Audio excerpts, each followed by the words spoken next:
మన ప్రభువును రక్షకుడైనటువంటి యేసుక్రీస్తు నామాన ఈ రాత్రి వేళ ప్రత్యక్షంగా దేవుని వాక్యం వింటున్న వారిని బట్టి, పరోక్షంగా దేవుని వాక్యం చూస్తున్న వారిని బట్టి యేసయ్య నామములో హృదయపూర్వకమైనటువంటి ప్రేమ వందనాలు తెలుపుతూ ఉన్నాను.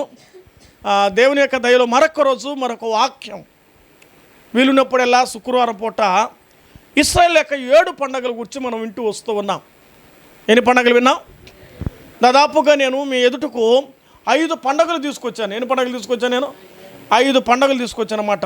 ఆ మాటలు మనం ఒకసారి నెమరు వేసుకుందాం రండి. మొదటి పండుగ మనం ఏం చెప్పాము?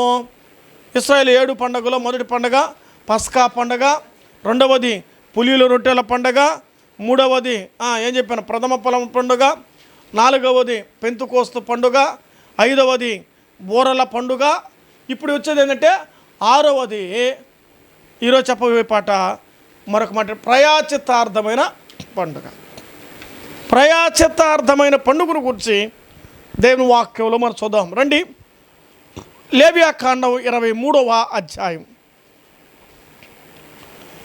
లేవియాకాండం తీయండి, మీ బైబిల్లో ఉన్నారు తీయండి. లేవియాకాండం తీసారా? 23వ అధ్యాయం 26 వచనం 27 వచ్చి చదువుకుందామా.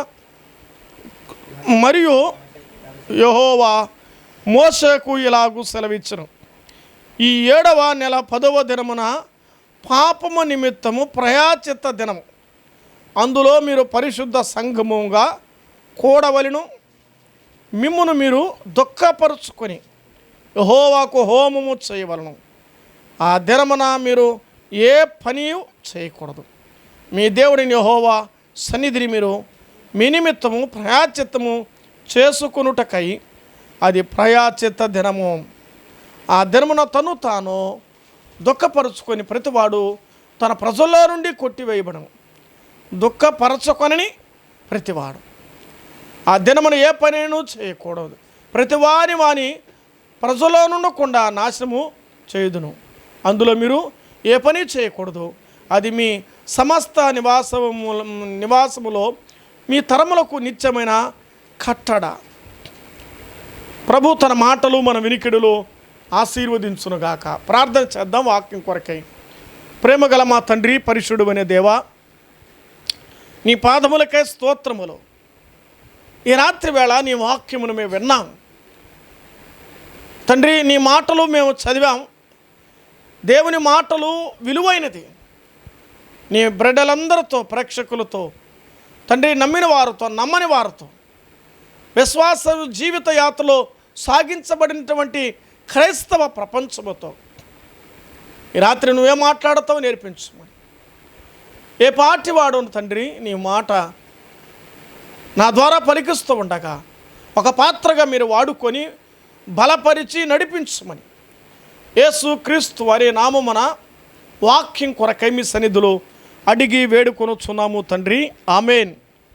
మంచిది. మనం చదువుకున్నటువంటి లేఖనం ఇశ్రాయేలు యొక్క 6వ పండుగ. ఎన్నో పండుగ ఇది? అంటే ఎన్ని పండుగలు చెప్పాను నేను? 7 పండుగలు చెప్పాను.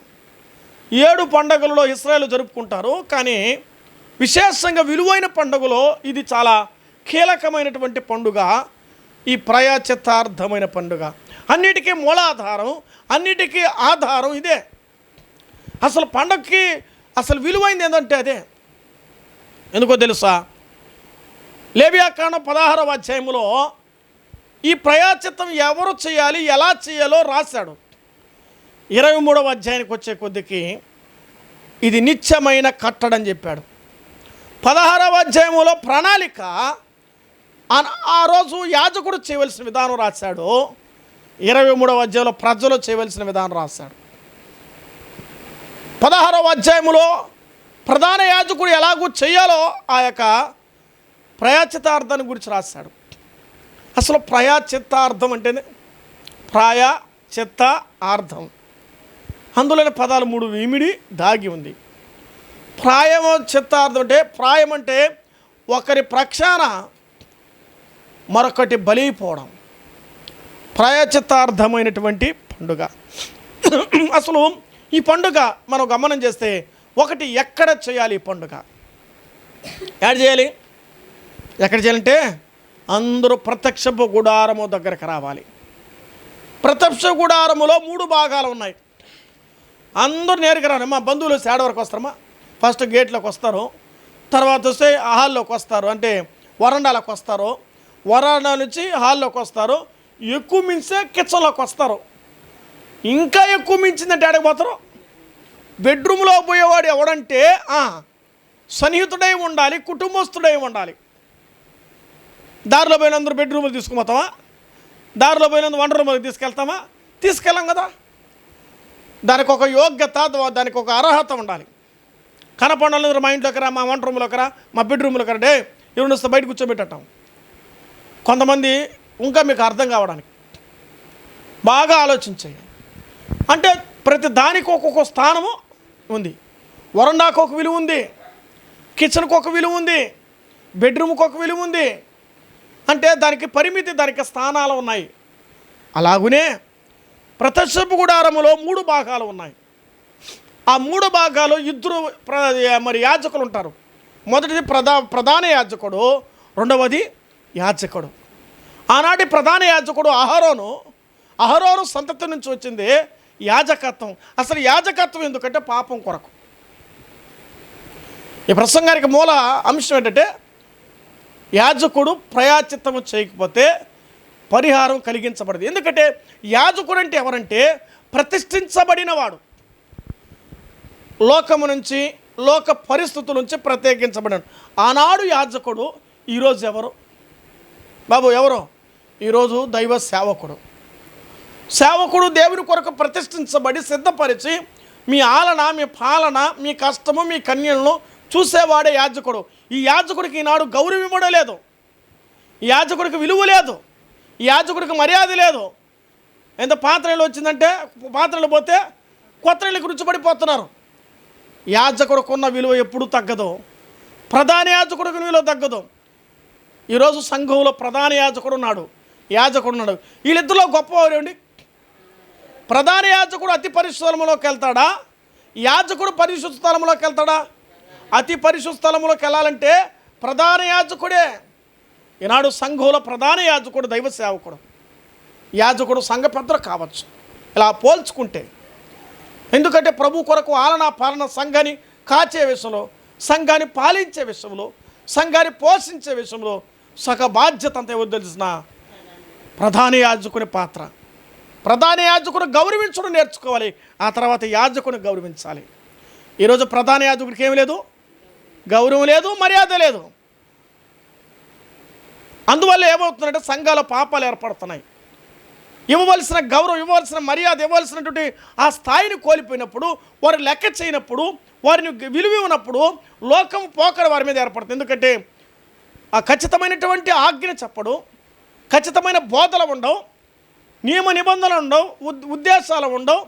ఇలా పోవాలి, ఇలా ఉండాలి, ఇలా చేయాలని కఠినమైన శిక్షను చెప్పడం. అలా చెప్పేవాడు ఎవరంటే ప్రధాన యాజకుడే.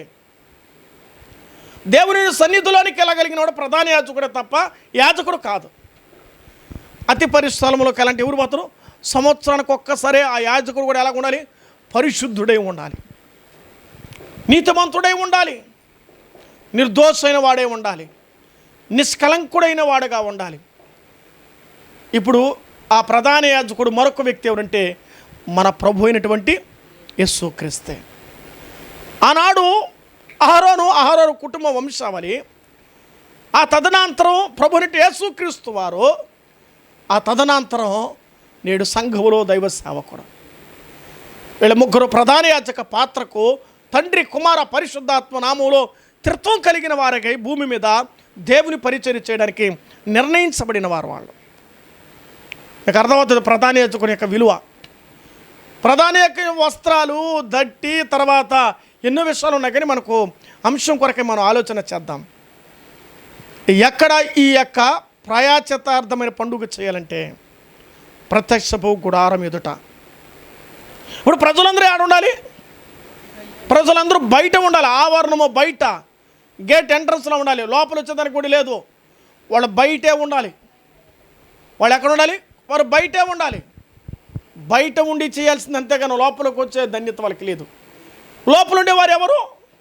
యాజకుడు, రెండవది ప్రధాన యాజకుడు. ఎందుకంటే వీళ్ళు ప్రత్యేకించబడిన వారు, వీళ్ళు సమర్పించబడిన వారు, ప్రభు కొరకై వాళ్ళ జీవితాలు త్యజించిన వారు వాళ్ళు. అందుకే వారిని గౌరవించడం, అందుకే వారిని మర్యాదించడం దేవుడు తర్వాత దేవుడిగా భావిస్తారు. దేవుడు ఎవరితో మాట్లాడు తెలిసిన? యాజకుడితో మాట్లాడతాడు. దేవుడు ఎవరితో మాట తెలిసిన? ప్రధాన యాజకులతో మాట. రాను రాను రాను రాను రాను రాను దేవుడు మీరు రాజులైన యాజక సమూహం, దేవుని సొత్తైన ప్రజలే ఉన్నారని బైబిల్ గ్రంథంలో మనం చూస్తాం. అయితే ఇశ్రాయేలు ప్రజలు ప్రత్యక్షపు గుడారం ఎదుట ఎవరు చేయాలి ఈ కార్యాలు? ఈ పండుగ ఎవరి కోసం? ఈ పండుగ ఎవరి కోసం? ఇశ్రాయేలు ప్రజల కోసం. ఎవరు చేస్తున్నారు ఈ పండుగ? ఇశ్రాయేలు ప్రజలు చేస్తున్నారు. చేయడానికి పూనుకునేది ఎవరంటే యాజకులు, ప్రధాన యాజకులు పూనుకున్నారు. ఎందుకు చేయాలి? ఎందుకు చేయలేరు? పాపం ప్రక్షాళన కలగాలంటే, పాపము పోవాలంటే, అపవిత్రత పోవాలంటే, అవిధేయత పోవాలంటే, అక్రమం పోవాలంటే, అనీతిమంతులుగా వారి జీవితం వెలివేయబడాలంటే, పరిశుద్ధతలోనికి రావాలంటే యాజకుడు, ప్రధాన యాజకుడు సంవత్సరానికి ఒకసారి అక్కడ ఒక రూల్, నిబంధన పెట్టాడు, ఒక కండిషన్ పెట్టాడు, చేసే విధానం చెప్పాడు. వంట చేసేప్పుడు నూనె లాస్ట్లో పోయాలా, మొదట పోయాలా?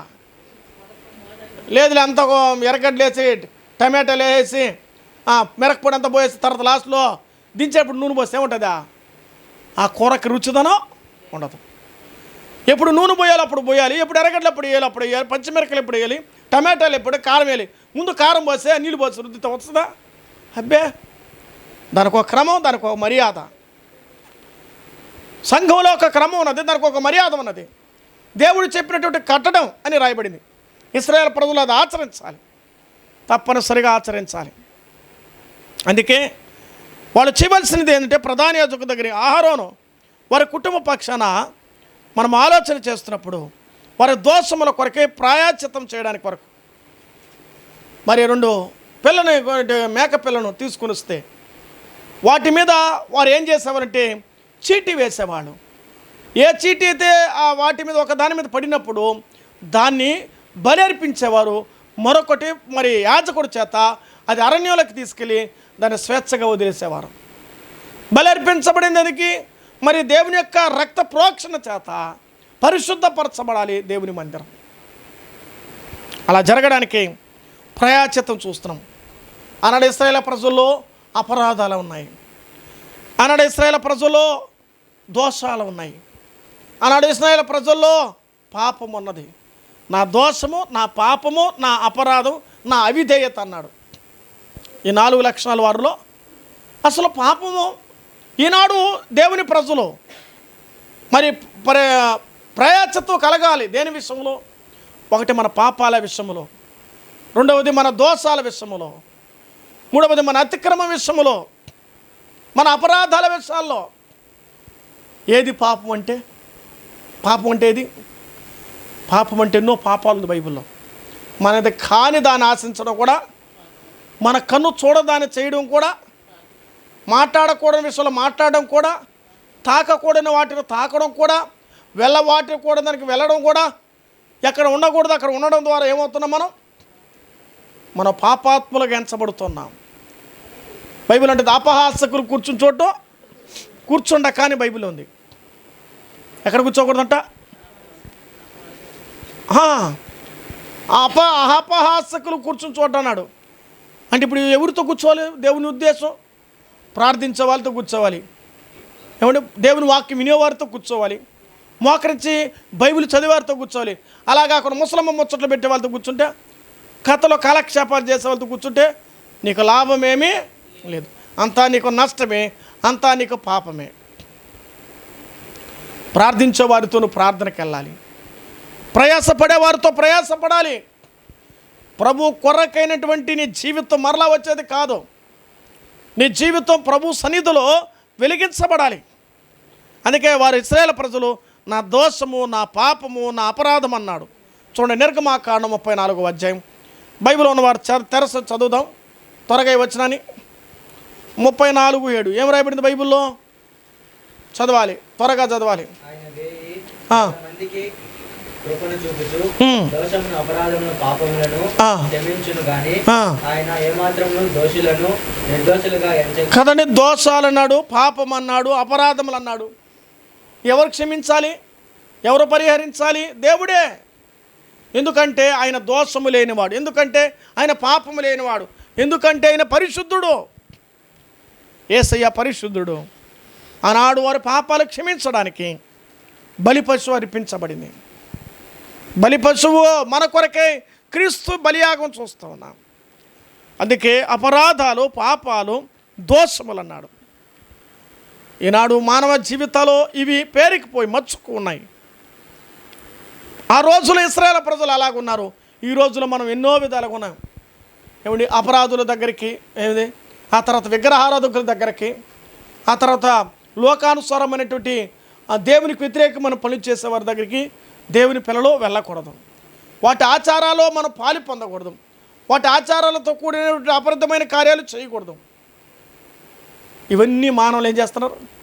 ఆనాడు శకునము, శోధే, జ్యోతిష్కం ఇవన్నీ కూడా జరుగుతున్నాయి దినాల్లో. వాటన్నిటికీ దూరంగా ఉండమన్నాడు.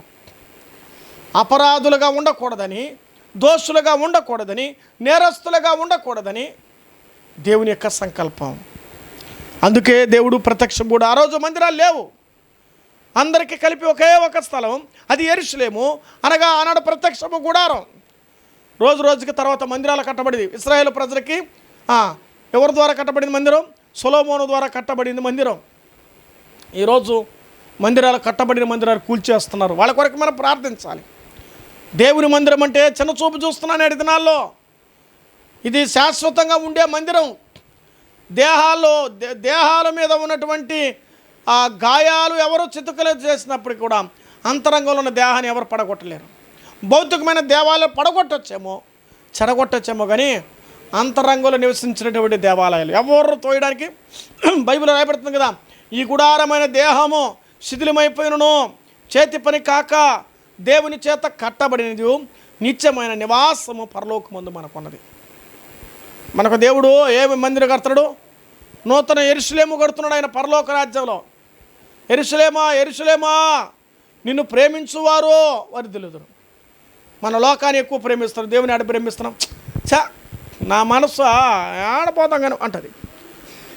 సెల్ఫోన్ ప్రేమిస్తున్నాం, ఆశలు ప్రేమిస్తున్నాం, అడి ఆశలు ప్రేమిస్తున్నాం. దేవుని ప్రేమ ప్రేమించడానికి కొరత ఏర్పడుతుంది, మచ్చ ఏర్పడుతుంది, కల్మషం ఏర్పడుతుంది. టైం లేదంటున్నాం మనం. అది మెయిన్. ఏమక్క రాలేదు, ఏం తమ్ముడా రాలేదు, ఏమయ్యా ఎవరొస్తున్నా, ఏం వృద్ధుడా, ఏమవ్వా రాలేదంటే ఏడుందనైనా టైమే లేదయ్యా. తిరిగేదానికి టైం ఉంది, పనికి టైం ఉంది, పాటకి టైం ఉంది, ఎన్నో కార్యక్రమాలకి నీకు టైం ఉంది, నీ పనికి టైం ఉంది. ఆయన ప్రేమించేదానికి ఏం లేదు, టైం లేదు. నువ్వు ప్రేమించే దేవుణ్ణి, నిన్ను ప్రేమించే దేవుణ్ణి నువ్వు ప్రేమించలేకపోతే నేను ఆయన ఎలా ప్రేమిస్తాడు? ఒకటో తేదీ ఆధార్ కార్డు పెట్టి వేలు ముద్ర వేసుకోకపోతే రెండో రోజు చూస్తారు, మూడో రోజు చూస్తారు, నాలుగో రోజుకంతా అది ఏం చేస్తారా? ఆమె లేదు నీరు. నీ ముద్ర లేకపోతే నీ డబ్బుకి వాల్యూ లేదు. అలాగే నిన్ను దేవుడు ప్రేమిస్తుంటూ నువ్వు ప్రేమించకపోతే నీ ప్రేమ రాదు మళ్ళీ ఆయన దగ్గర. ఆయన అన్నాడు శాశ్వతమైన ప్రేమతో నేను. ఎంతగా దేవుని ప్రేమిస్తే మనం అంతగా ఆశీర్వదించబడతాం. మనుషుల ప్రేమ కంటే దేవుని ప్రేమ గొప్పది. ప్రేయసి కంటే ప్రేమించే దేవుని ప్రేమ గొప్పది. లోక ప్రేమలంతా కోపాలు, త్వాపాలు, ద్వేషాలు, కక్షలు. ఒకవేళ ఇస్తే ప్రేమిస్తుంది, ఈకపోతే ద్వేషిస్తుంది. ఎవరేనంతే. ప్రేమలో మచ్చలు వచ్చామో కానీ ప్రభు ప్రేమలో ఏ మచ్చ. అందుకే యెరూషలేమా నిన్ను ప్రేమించు వారు వర్ధిల్లుదురు అన్నాడు. పాపముక్క ప్రయాచిత్తం పొందినప్పుడు మనం ధన్యులుగా మార్చబడతాం. రోమాపత్రిక 4వ అధ్యాయం 7వ వచనం చూడండి. ఒక మాట, రోమాపత్రిక 4వ అధ్యాయం 7వ వచనంలో ఒక విశేషమైన మాటను చూద్దాం రండి. అక్కడ ఏం రాయబడుతుంది? అక్కడ రోమాపత్రిక 4:7 ఎలయనగా తన అతిక్రమమునకు పరిహారము నొందినవాడు, తన పాపములకు ప్రయాచిత్తము నొందినవాడు ఏమండి ధన్యుడు. ఆత్మలో కపటం లేనివాడు కూడా ఒక మాట ప్రాయశ్చిత్తం పొందినవాడు ధన్యుడు. ఆనాడు ఇశ్రాయేలు ప్రజలకి బలి పశువు ద్వారా ఏం కలిగింది? ప్రాయశ్చిత్తం కలిగింది. అందుకే ఆ పండుగ. ఈరోజు నీ పాపాలకు ప్రయాచతో కలిగితే పండుగ ప్రభు కలువరిలో ఆ త్యాగం, ఆ యాగం చేశాడు. బలి పశువుగన పాపము కొరకై బలి అయిపోతివయా. బలి పశువుగన పాపము కొరకై బలి అయిపోతివయా. నోరు తెరువక భారపు సిలువను, నోరు తెరువక భారపు సిలువను భరించి ఓర్చితివా. నాకై భారము మోసితివా, భరించి ఓర్చితివా. నాకై భారము మోసితివా.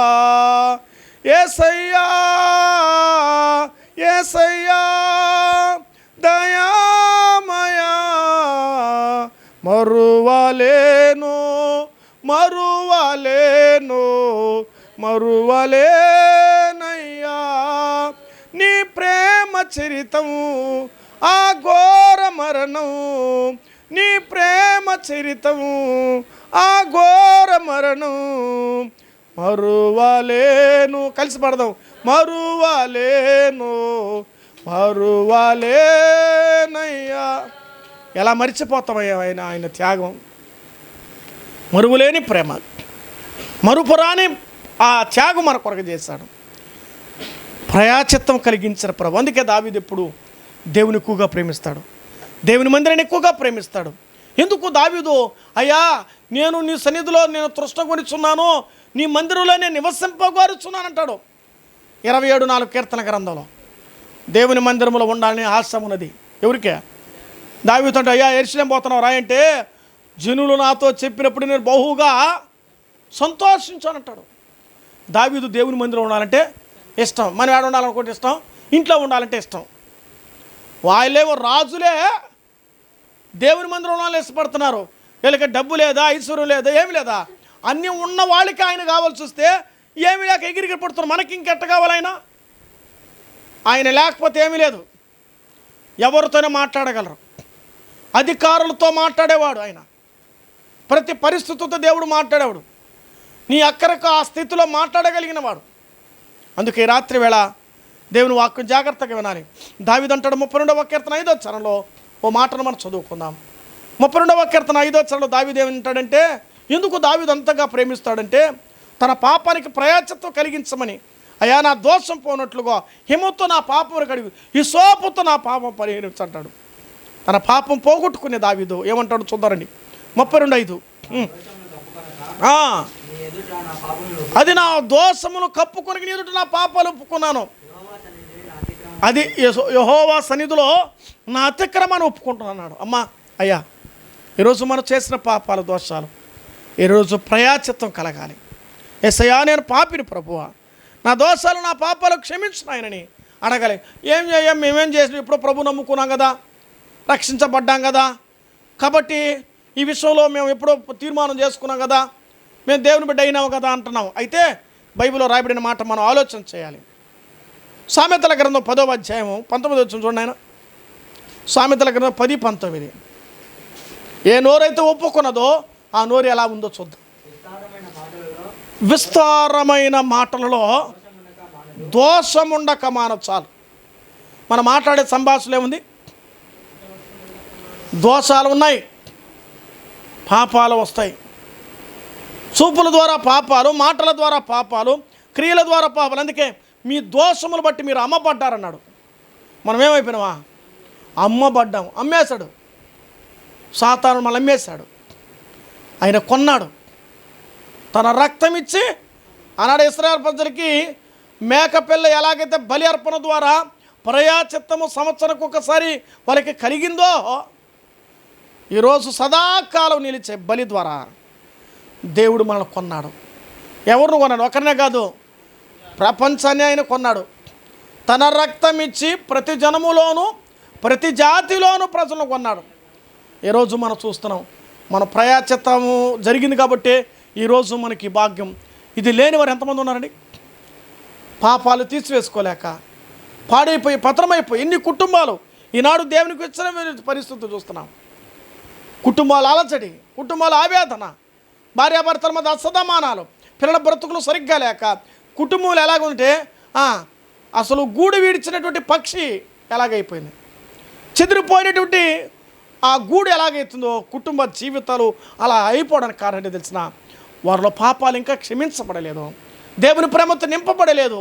ఒకళ్ళు నింపబడుతున్న ఒకరో తప్పు చేసిన రెండో రోజున దేవునికి భయపడి యేసయ్యా ఏదో బుద్ధి లేక బుద్ధుండో ఈ పాపం చేశానయ్యా, ఈ దోషం చేశాను ఆయన, ఈ అతిక్రమం చేశానయ్యా, ఇక నన్ను క్షమించునాయనా, దానిలోనికి వెళ్లకుండా, దానిని జుర్రుకోకుండా, దాన్ని అనుభవించుకున్నట్లుగా నన్ను కడుగునాయన, ఈ సోపుతో కడుగు ప్రభువా, హిమవు కంటే తెలగ మార్చు ప్రభువా, నన్ను మార్చునాయన అడుగుతాం. భార్య తెలియకుండా దేవుని మందులు అడిగిన రోజులు ఉన్నాయి, భర్తకు తెలియకుండా అడిగిన దినాలు ఉన్నాయి, తల్లిదండ్రులు తెలియకుండా అడిగిన దినాలు ఉన్నాయి. అడగలేదంటారా? అడిగాం. వ్యక్తిగతంగా దేవుని మందిరికి వెళ్ళి దేవా నా పాపాలకు క్షమించు నాయనా, దేవా నా దోషాలకు క్షమించు ప్రభువా, దేవా నా అవిధేయత క్షమించు నాయనా, నా జీవితం మార్చు ప్రభువా, నా బ్రతుకు మార్చు నాయనా, నీ మీద ఆశ కలిగి, నీ మీద నా జీవితం కలిగి, నీ మీద నా కుటుంబం ఆధారపడి నేను నా కుటుంబం నేను ఆరాధికులుగా మారాలయ్యా. యెహోషువ అన్నట్టుగా నేను నా ఇంటి వారి యెహోవాను సేవించాలయ్యా. నువ్వు తప్ప మాకెవరు ప్రభువా, నువ్వు తప్ప మాకు దిక్కెవరు నాయనా, నీవే నా దుఃఖం కదా ప్రభువా, నీవే నా ఆశ్రయం కదా నాయనా, నీవే నా కొండ కదా ప్రభువా, నీవే కదా ప్రభువా బ్రతికించావు, నీవే కదా ప్రభు నా పాపాలు తీసివేశావు, నీవే కదా నా కొరకు సిలువలో బలియాగు చేసావు. నీకంటే గొప్పవారు నా దృష్టిలో ఎవరయ్యా? ఏమండి, కొడుక్కి తండ్రి హీరో లాంటిగా ఉంటాడు. ఎవరు కుటుంబానికి రోల్ మోడల్? ఎవరు? యజమాని. కుటుంబంలో యజమానుడు యజమానురాలు బాగుంటేనే ఆ జీవితమైనా ఆ కుటుంబం అయినా సంసారం పైకి వస్తుంది. ఆలోచన చేయాలి. ఈత సముద్రంలో దూకినప్పుడు తెలియను దూకేస్తే కూడా ఈదగలిగిన వాడు ఉంటే సాధ్యమైనంత కూడా కాపాడడానికి ప్రయత్నం చేస్తాడు. ఈ రాత్రి వేళ దేవుని మాటలు వింటున్న మన జీవితాల్లో ప్రయాసతో కలిగించడానికి కొరకైనటువంటి ఈ ప్రయాస ప్రభు చేశాడు. ఇశ్రాయేలులారా మీరేం చేయాలి? ఏం చేయాలి? మీరా ఈ నిబంధన చేయాలి. రండి చదువుకుందాం. దైవ గ్రంథములో లేవియాకాండం 23వ అధ్యాయము 27 వచనం చూద్దాం. రండి 23 లేవియాకాండం 23వ అధ్యాయం 26 వచనం 27 వచనం. సెలవిచ్చను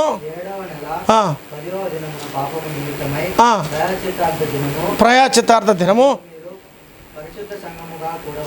ఏం చేయాలంట? కూడుకోవాలి మీరు. కాబట్టి ప్రతిరోజు ఏం చేయాలి? ఏమా కూడుకుంటున్నామా? వీలున్నప్పుడల్లా కూడుకోవాలి, సమయం ఉన్నప్పుడల్లా కూడుకొని సాకులు చెప్పకూడదు. మందిరానికి రావడానికి చాలామందికి ఏం జరిగాయి? సాకులు, చినుకులు, 2 చినుకులు పడి చాలు ఏమయ్యా రాలంటే చినుకులు పడుతుందా? ఏందా వాన పడతాను ఇంట్లో చక్కెర లేదు అనుకో, ఏం చేస్తున్నామా? చినుకు పడతా ఉన్నా గుడికి వేసుకున్నా తడిచని తాకపోతే ఉండలేమా? ఏమండి, తాకపోతే గుర్తొచ్చేస్తుంది. ఏది గుర్తొస్తుందా? మనకేది అవసరం అది గుర్తొస్తుంది. కానీ అదే ప్రభు రోజు గుర్తొచ్చాను, సరేలే మళ్ళీ చూద్దాం, రేపు వారం చూద్దాం కానీ అంటది. ఒక రోజున నిలిచిపోవచ్చు. వాయిదాలు వేయకూడదు దేవుని దగ్గర. రేపు రేపు రేపు రేపు అనేది కాదు, రేపు అనే దానికి రూపే లేదు. కనుక ఈ రాత్రి వేళ మన దేవుని వాక్యం వింటుండగా కూడుకొని ఉండాలన్నాడు. తర్వాత చూద్దాం రండి, దాన్ని కంటిన్యూ. ఇందులో విశేషమైన మాటలు గమనించేద్దాం. 31 వచ్చిన చదువు నాయన. 31 అందులో మీరు ఏ పని చేయకూడదు, నిత్యమైనటువంటి కట్టడ. అది మీకు మహా విశ్రాంతి దినం. ఆనాడు శనివారం విశ్రాంతి దినం, ఆదివారం మనకిప్పుడు ఆ రోజుల్లో విశ్రాంతి దినం ఆదివారం. ఆదివారం రోజు ఏ పని బాగా మనం ఏం చేస్తామా ఆ రోజే అన్ని పనులు పెట్టుకుంటాం. ఇది కట్టడన్నాడు. సమాజంగా కూడటం మీరు మానకన్నాడు. ప్రతి ఆదివారం రొట్టె విరుచుటకు కూడి ఉన్నప్పుడని బైబిల్ ఉంది. ఆదివారం రొట్టె విరుస్తున్నామా? నియమ కూడిక తగిన కాలానికి వస్తున్నామా? పాటలు పాడేటప్పుడు వస్తున్నామా? చాలామంది రొట్టె ఇచ్చే టైంకి వస్తారు, అఫీషియల్గా వస్తారు. కొంతమంది ఏంటంటే స్టైల్గా వస్తారు, ఏదో జనాన్ని చూసిపోదామని ఆదివారం లాగా. కొంతమంది వస్తారు కాలక్షేపానికి వస్తారు, కొంతమంది వస్తారు ఏదో పోకపోతే అమ్మ నాయన ఏమనంటారు వస్తారు. కొంతమంది నా భార్య ఏమి తిడతాది, నా భర్త తిడతాడు అని పోయే వాళ్ళు ఉన్నారు. కొంతమంది అయితే హృదయపూర్వకం వచ్చే వాళ్ళు ఉన్నారు. ఇందులో చాలా రకాలు ఉన్నాయి. దేవుని మందిరానికి ఏదో దేవుని దగ్గర పోతే మనకేదైనా ఇస్తాడని వచ్చేవాళ్ళు ఉన్నారు. సంఘ పెద్ద ఏమనుకుంటాడో సేవకుడు ఏమనుకునే వాళ్ళు వచ్చేవాళ్ళు ఉంటారు. కొంతమంది నా వస్త్రాలు చూడాలి అనేవాళ్ళు. కొంతమంది చూడండి కొన్ని సంఘాలు చూస్తే ఇటు మూతులు చూసుకునే దానికి వస్తారు. వాళ్ళే మందిలోకి వస్తే ఎట్టుంటారు తెలిసిన ఆ మ్యాచింగులు ఈ మ్యాచింగులు చూస్తారు. వాక్యం అడిగితే చెప్పరు మళ్ళా.